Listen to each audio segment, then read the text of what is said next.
LGBTQ plus folks, trans folks, Black folks are not just some random hypothetical person in your audience that you need to like pander to.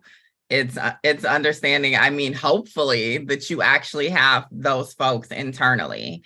And that so there's also a necessary commitment that has to happen and a shift of culture that needs to be happening while you're ideating on content. It can't just be the content that goes out and gets, erased in the deluge of like all the other posts and everything. So it's often those like 3 C's. It's the commitment, it's the culture, and then it's the content piece. I think the other thing I also like to add, I guess maybe a 4th C, which is the caveat that every person of a marginalized experience who works with you is not invested in doing that labor, right? So it's also about understanding that, right? That people have agency to not want to be engaged in those things, even if you assume that they should be engaged in them. So that is always important.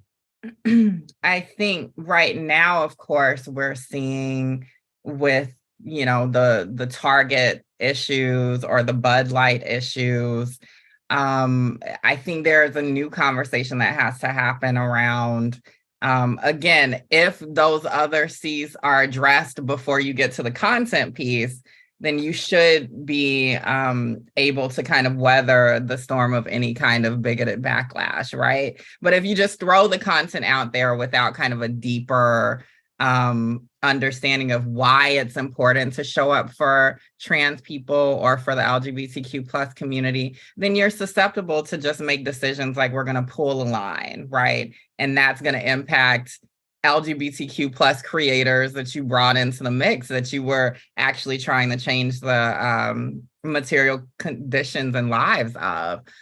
So yeah, so I mean, I think it's that piece too of just understanding, yes, you're going to get flack for trying to be on the right side, but that doesn't mean that you turn your back on what you've done.